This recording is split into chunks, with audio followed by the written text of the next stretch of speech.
Hey, welcome, all my right thinkers. Thanks for tuning in to check out your boy P-Funk. Thinking right out here in my lab, and I'm in the book, aka the Book of the Dead, but book coming forth by day.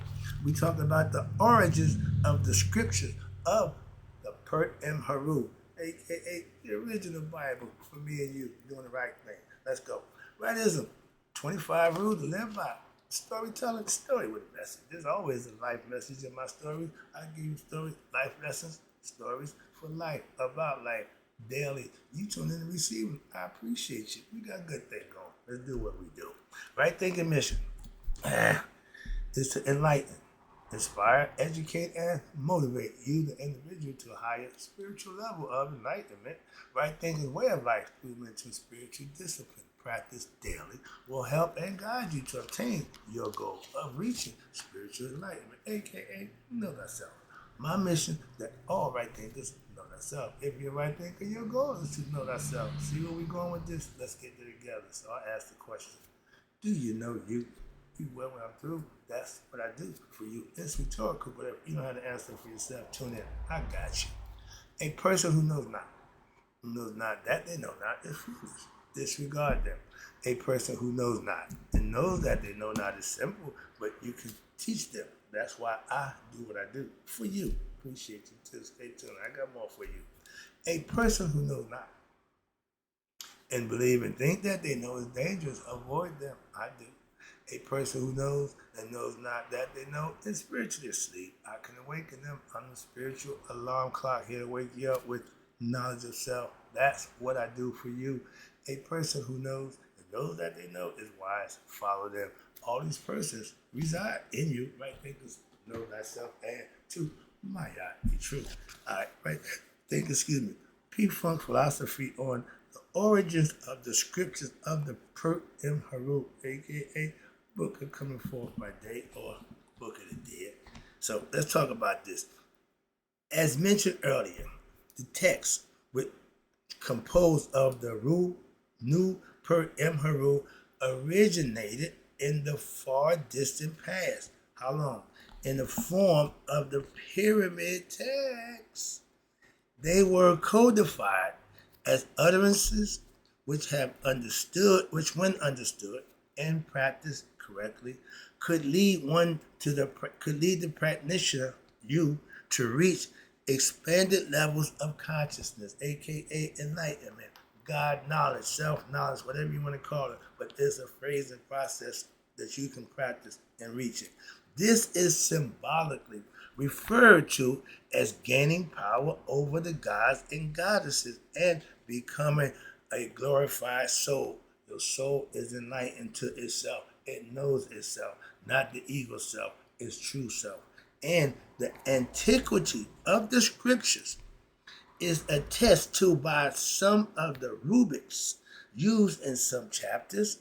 And for example, the rubrics for some of the various chapters, 31, 36, state that they were originally found, not created, by who that? Pert or at what? Kamunu, the city of the god we know as Tahuti, while on tour, inspection of the temples of Egypt. Some variants assign the findings of Semti, Semti. Who was he? Who was the king of the first dynasty?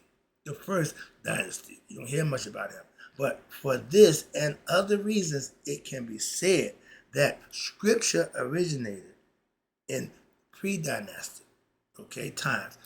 They got dynastic time, pre mean before that. So we go back a long time. And it was codified. What was written in the pre-dynastic didn't get understood and codified until what? The dynastic periods. It's about 1,000-year difference. So the common view of the pyramid texts is that they are the earliest known versions of the Book of the Dead.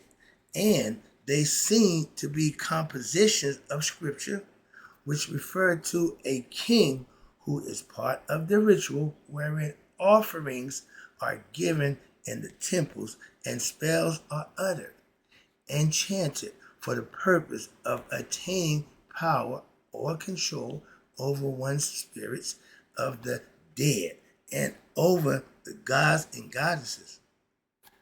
This has been the traditional interpretation by Egyptologists and others who have not had the opportunity to really study and practice these mystical teachings and from around the world.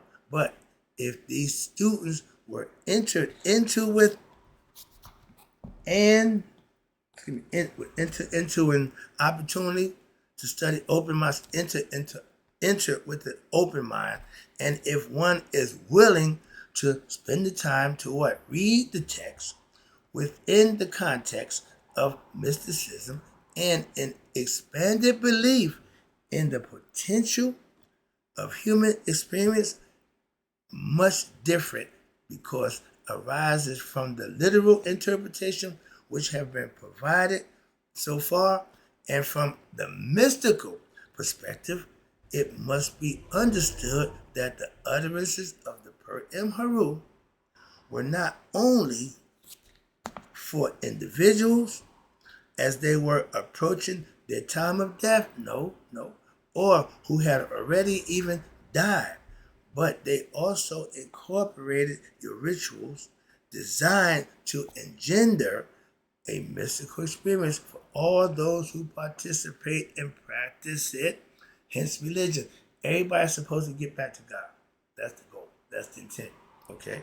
But in the participants who do, they know. Those who don't, they didn't do what they should have done.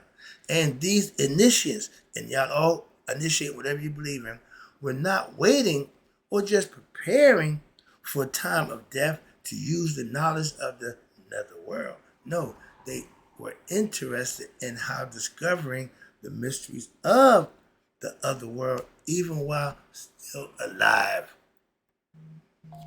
Thus, the book is not the book of dead, but for those who truly wanted to become alive.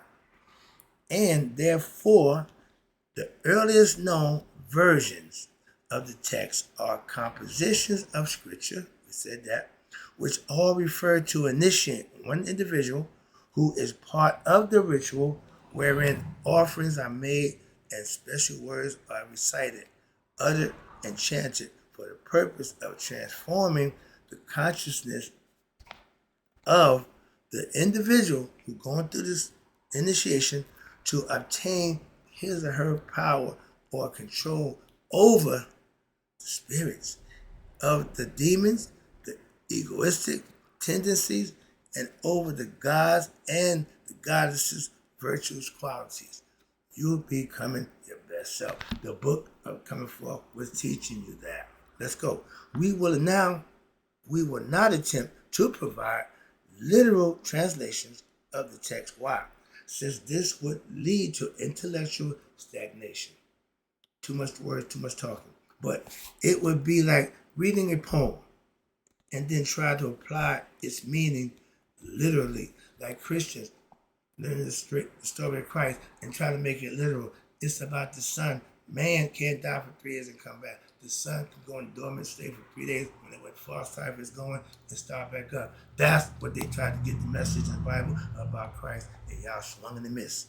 And it also explains the origins of creation as best they could and for humanity, and along with providing an understanding of the transcendental modes of consciousness and the human experience. We are spiritual beings having a human experience. So these modes may be termed as what we know to be higher consciousness, God, the supreme being, my favorites, universal soul, supreme consciousness, etc. You can go on and on, a bunch of names to describe the same one thing. That's what he's trying to show you. All right. So the mystical teachings, while existing in the historical content, is in reality not concerned with history or even ordinary human reality, since these are in the in-transit stuff that goes by, illusory and really irrelevant to the attainment of one's higher consciousness. So therefore, while certain historical information is needed to set the context for our body and religion to world history, and the emphasis will be placed on revealing the mystical meaning that's contained in the teachings. Why? Because it is the meaning alone that will lead you, the aspirant, to attain your goal of mysticism, that is of transcending from ordinary human consciousness. I call it wrong thinking or just thinking, to right thinking and discovering your deeper realities that lie within one's heart. Heart, mind, coherence, become conscious, had a marriage. But in this sense, the Pert Heru is absolutely true. Why? Because factual, and it becomes factual in every detail of mystical teachings, are primarily concerned with what? With the here and now. Tell you, living in now, you can't do the future, you can't redo the past, and you can't get to the future without going through the now. Living it, enjoy it, as well as your transcendental wisdom, and not specifically in any particular historical event. Don't worry about all that. Get the lesson. The use of the mythological stories, pay attention, and the rituals for traditions should not be confused with history. Myths are used by sages in order to convey mystical teachings about the human condition and the mysteries of one's human heart. Thus, any study which does not affirm the transcendental nature of the myth, what the purpose and reason behind it, is relegated to just what? Understanding only the superficial part, the exoteric part, meaning of the teaching. You just get the basics. You ain't really getting the true understanding. That's being ignorant of the truth, which is hidden, but you have to go get a little deeper, get more conscious, use your head for something other than a hat rack to learn to master the teachings. In earlier times, the teachings of the Medjugorje, y'all call it hieroglyphs. We know it as Medjugorje. That's divine speech. The Egyptian mystery system is ran by. And you got Shitatneta. That's the spin-off right thinking philosophy is based on. They mean the secret way of the spirit, the hidden one, Amun. They taught you how to reach him. Were inscribed on the mortuary pyramids of the wealthy nobles, those who had the money and the wherewithal, the knowledge. They would write those things on their tombs, okay? But these texts are called the pyramid texts. And later, the texts were even inscribed on the mortuary coffins. They stopped putting them on the coffins themselves. These texts are referred to as, ready? Coffin texts. The next elevation in your codification of the ancient Egyptian teachings were the use of the papyrus. We know it now today as paper. Egypt was the library in stone. Why? They chiseled it in so they couldn't burn it. They already had that experience of having their home libraries that were made of paper burned down. They redid it again. They burned it down again. Okay, we need to put this stuff in stone. All right, so here you go. And you see a bunch of sarcophagus, and this is one of the coffins. Okay. Right there. And this is a better picture of it. The original, this is how they did it. This is her body incorporated in the sarcophagus, or the coffin. That's what the text they found, that she was saying her words and uttering things. That's what they call them Book of the Dead, or the coffin text. The one they found in the pyramid text. See where we're going with this? All right. So the next evolution of the codification of the ancient Egyptian teachers were the use of papyrus, okay, paper. I just showed you 2 pictures of, her name was Coffin of Mehet. She was a singer, a chantress of Amun from the 21st dynasty, and it shows her in anthropoid form, which is human. Features text in the vignettes. The vignettes is a little scripture right on the side of the picture to break it down. What I just read, that's vignette. All of them didn't come with vignettes. Let's go. So the verses of the versions of the Pert and Heru, the original Bible, which were recorded in the later periods from our ancient Egyptian history, they are not exactly the same as those were inscribed in the earliest periods. See where we're going with this? So while most of the teachings of the later versions can be traced to earlier origins, many new utterances were added, and by different priests and priestesses in different times as time started going by.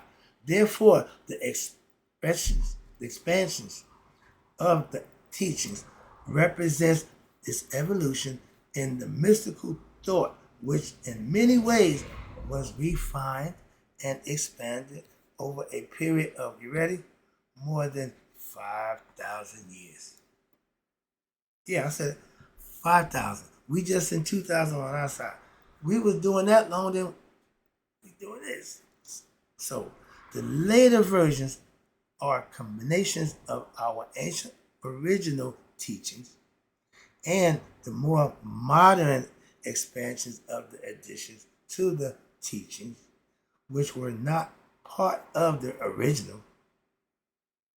So the earlier texts did not include vignettes. Why? Because the addition of vignettes is an important evolution in the transmission of the teaching, since it adds a new dimension to the visual quality of the scripture. The vignette first appeared in the coffin text, period. No name. Certain scripture, such as the chapters from the book Coming Forth by Day, chapter 16 and chapter 143, they were always included in the vignettes. It illustrated and it embellished with the pictures, form, and never included text, no writings. But along with this, it should be understood that the teachings presented in the book itself are implicit in meaning that there is certain amount of understanding that it takes for one who must already have had in order to fully understand. That's like trying to go to college without going to high school, or to go from grammar school, elementary school to college. You know, you got to get some stuff in between that you missed. That's the concept. And you have to understand that books, even before picking it up for the first time, once you pick the book up, once you pick it up and you start to study it, you must understand that its wisdom is not only transmuted by the word that you read, but also through the visual or the pictorial nature of scripture itself. You have to mimic it, live it for yourself, make it become part of you. So the process of initiation, watch this, it serves to provide you, the student, with information for the transformation about the symbols, what they mean, what they represent. I've been giving you them, and the subtle meaning or the nuances of the philosophy as it changes from time to time, from generation to generation, culture to culture. But you got to keep up with it. But this is why, with the only exception of chapter 4, verse 19, there are few explanations or glosses in the text itself. They don't do no extra highlight, no vignettes. In certain chapters, such as 33, verse 20, are like compilations and refinements of an earlier concept. While containing their principles, there are no groupings of utterances in the earlier works which compile the negative confessions of my girl, of Maya, and the concepts of law which must be followed in order to be what? Pure of heart. They practiced that, they lived that, they made it a way of life, and it is found in even the later papyrus paper versions of the Pert and Heru. They didn't change the principle.